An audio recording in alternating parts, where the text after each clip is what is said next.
Beyond the Gate spoilers tease that Nicole Richardson is done being mocked, and the storm she's preparing won't come with warning. It begins the moment Leslie Thomas chooses to laugh in her face, smug and condescending, while making sport of Nicole's unraveling marriage to Ted Richardson. The room where it happens is dimly lit, a charity gala with soft jazz humming under clinking glasses, and yet Nicole remembers it like a courtroom spotlight. Leslie, wrapped in designer silk, leans over with that serpent smile and whispers loud enough for others to hear, "How much longer are we pretending you and Ted are still a thing?" Nicole does not react. That, in itself, is a reaction. Behind her stillness is rage. Not the loud, violent kind. The patient, surgical kind. The kind that calculates. Nicole has never been impulsive. She's always known timing is everything. So, she sips her wine, thanks Leslie with that perfect Richardson grace, and excuses herself to the powder room. Inside, she doesn't cry. She doesn't shake. She plans. Leslie made a fatal mistake. She assumed Nicole was broken. But what she doesn't know is that Nicole has known for weeks about the accident involving Laura, an event no one dares speak of too loudly in Fairmont Crest. Laura, once vibrant, now silenced in a hospital bed after a mysterious car crash followed by an even more suspicious reaction to her medication. The police have made little progress. There are rumors. Whispers about Leslie's involvement. Nothing solid. Nothing actionable. Until now. Nicole starts digging. Not with her own hands, of course. She hires a man named Barrett. No last name, no online footprint, no address. Just a burner number and a reputation for results. He's not cheap, and that's exactly why Nicole chooses him. She wants Leslie's world to come apart one silent thread at a time. Barrett works quickly. Within days, he brings Nicole grainy security footage from a service entrance at the hospital. A woman matching Leslie's build. Timestamped 3 minutes before Laura coded. It's not proof, not yet. But it's enough to keep going.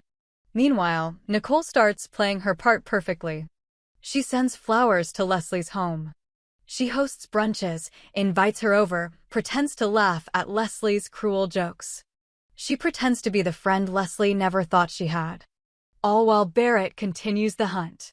He uncovers something bigger, financial records showing a payment made to a now-deceased orderly at the hospital. It's traced back to an offshore account in Leslie's name. And a second name pops up, Eva Thomas. Leslie's daughter. The golden child.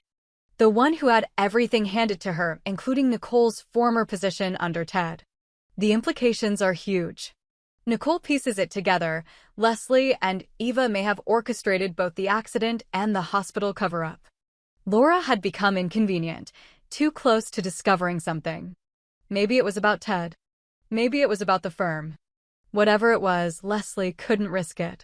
Nicole now has enough to burn Leslie to the ground. But she's not done. She wants precision. She wants impact. Kat, Nicole's daughter, comes into play. Kat, who has never hidden her disdain for Eva. Kat, who was furious when Eva took her role, who has clashed with her sister at every turn. Nicole brings her in without hesitation. One late evening, in their private study, Nicole lays out the evidence. Photos, financial trails, confidential reports. Kat's face doesn't flinch. She listens, then smiles. We're going to bury her. They divide the mission. Kat will handle the corporate side, leaking anonymous tips to the media, disrupting Eva's position at the firm, turning the board against her. Nicole will go after Leslie personally, feeding Barrett every last connection, every vulnerability. The timing is synchronized to unravel everything in one coordinated strike. Meanwhile, Leslie senses something shifting. She finds herself suddenly iced out of certain social circles. Her calls go unanswered. Her name no longer invited onto committee boards. At first, she suspects jealousy. Then she suspects Nicole. But she underestimates her. She thinks Nicole is still licking wounds from her marriage. Nicole, however, has already emotionally buried Ted. Her marriage died long before Leslie ever decided to mock it. What matters now is vengeance and redemption. She won't just expose Leslie. She will destroy the myth of her. The flawless, untouchable Leslie Thomas. The first domino falls when the hospital's board of directors receives an anonymous envelope.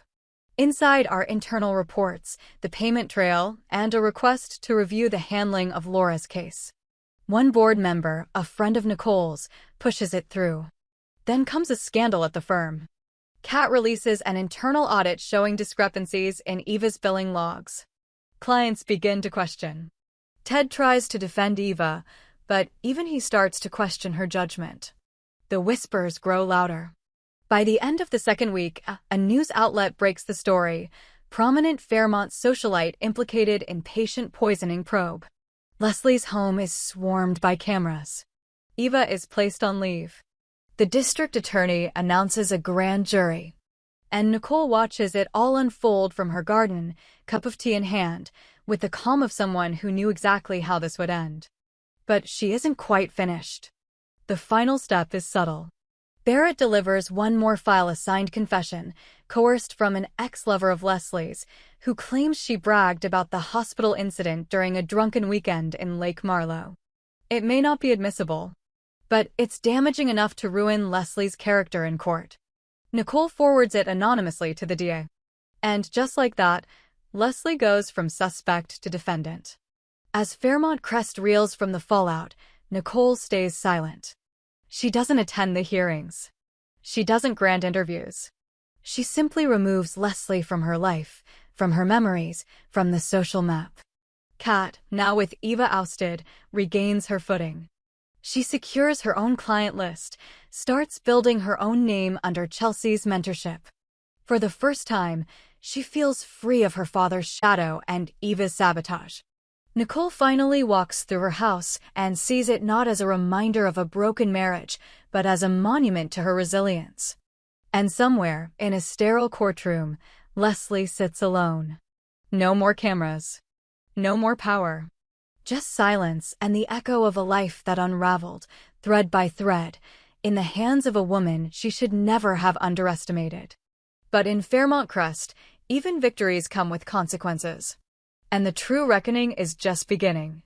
Nicole's carefully executed plan sends shockwaves through Fairmont Crest, but the fallout is far from clean. The trial looms, and with it, the possibility that long-held secrets might finally be dragged into the light.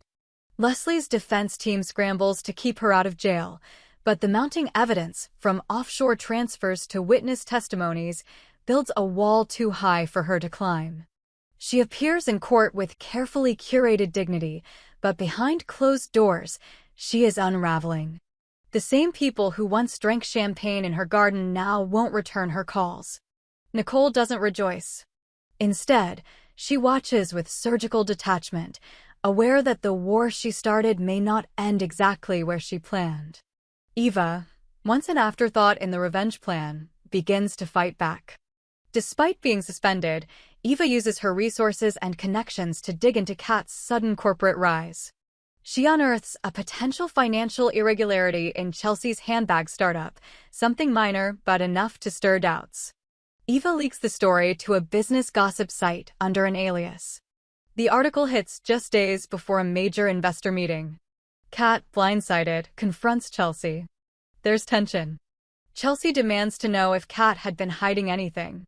Kat insists the books are clean, but she realizes too late she had overlooked a licensing agreement that hadn't yet been filed. The damage is contained, but trust is fractured. Chelsea decides to bring in a third partner to protect the brand's reputation, cutting Kat's control by a third. Kat sees Eva's fingerprints all over the fallout. Nicole, hearing of the blowback, considers retaliating again. But she knows this battle can't be fought with more secrets. Instead, she invites Kat to dinner and does something rare. She apologizes. Not for the revenge, but for dragging her daughter too deep into a war that had always been hers. Kat listens, caught off guard by her mother's vulnerability. She doesn't say much, but something shifts between them. Nicole, perhaps for the first time, lets the fight go. Leslie, meanwhile, is cornered. The DA is closing in on a plea deal, offering reduced sentencing in exchange for full cooperation. But there's a twist.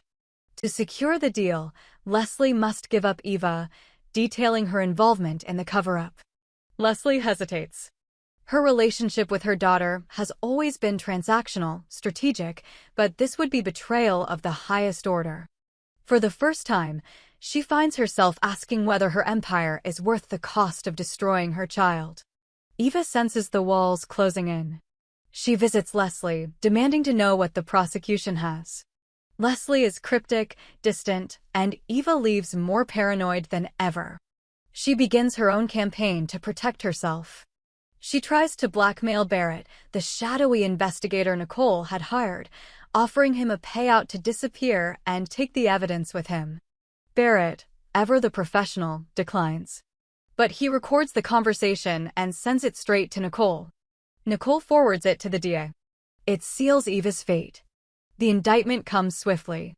Eva is arrested for obstruction of justice and conspiracy. The image of her in handcuffs floods social media. Kat sees it while preparing a presentation for a new retail launch.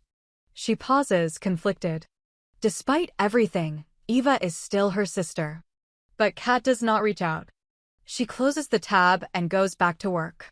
As the trial begins, Leslie and Eva are tried separately. Leslie takes the plea. 10 years suspended, 5 in minimum security, parole eligibility in 2. Her name is gone from the foundation she built. Her properties are sold to cover legal fees. She disappears behind guarded walls with the dignity of a queen forced into exile. Eva's trial is public and brutal. Testimonies from hospital staff, forensic accountants, and finally, the recorded attempt to bribe Barrett leave the jury with little doubt. She is found guilty. Sentenced to 4 years. Her podcast, her career, everything evaporates. Nicole doesn't attend sentencing. She walks her garden path instead, counting the steps as if measuring how far she's come. Kat joins her quietly. No words are needed. Weeks pass. The media storm fades. Life in Fairmont Crest settles into a new rhythm. Chelsea's brand recovers, stronger for the trial by fire. Kat is appointed as creative director and begins mentoring young designers. She finally feels seen for her own merit. Nicole finds herself with time, space, and a silence that feels unfamiliar. She begins writing. Not memoirs. Fiction.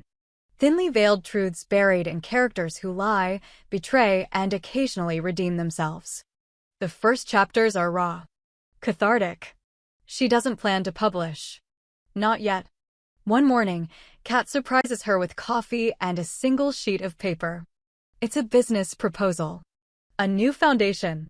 One focused on women reintegrating after legal or public ruin. Nicole stares at it. Then smiles. They name it Phoenix House. Fairmont Crest watches from a distance. Whispers still linger, but no one dares challenge the Richardsons again. The house on the hill, once a place of scandal, becomes a place of rebuilding. And though Nicole never admits it, not even to Kat, she sometimes dreams of Leslie. Of Eva. Of what could have been. But then she wakes, walks to her study, and begins a new page. Because survival isn't just about defeating enemies. It's about finding purpose when the war is over. In the months that follow, the town shifts subtly. A new face arrives at the edge of town, claiming to be a journalist interested in writing a book on power, downfall, and redemption in Fairmont Crest. His name is Colin Marlowe, sharp-eyed and careful with his words. Nicole hears about him first through Pamela Curtis, who warns her not to trust his charm. She agrees to meet him anyway. Their conversation is long and laced with strategic vagueness. Nicole answers just enough to stay ahead of the narrative, never offering more than she wants printed. But something about Colin feels off. Later, Barrett confirms her suspicion. He's not just a journalist. He was once an associate of someone from Leslie's legal team. A scavenger, looking for holes in the story, perhaps to rebuild Leslie's tarnished legacy. Nicole decides to go on record first. She writes a powerful op-ed for a national publication. Not as a confession, but a meditation on control, betrayal, and womanhood. It stirs public sympathy and places her in a new light. Colin vanishes from Fairmont Crest days later. Chelsea and Kat expand their brand to New York. A second flagship store opens to critical acclaim. Kat finally steps out from under the weight of old rivalry and legacy. She hosts a mentoring circle at Phoenix House, helping young women tell their own stories, build their own brands, escape their own cages. Eva writes a letter from prison. It's not an apology, not exactly. But it acknowledges the damage, the ego, the silence. Nicole reads it once, alone in her study, then files it away. Kat never asks if the letter came. They both know closure looks different for everyone. Leslie is granted early parole, but chooses not to return to Fairmont Crest. She disappears to a coastal town where no one knows her name. Occasionally, old acquaintances mention her in passing. But she becomes a ghost story more than a presence. Nicole walks the hill path every morning. The house is quiet, but alive with purpose. What began as vengeance has become transformation. She knows the cost of peace. And she knows it was worth it. This, finally, is the legacy she chooses.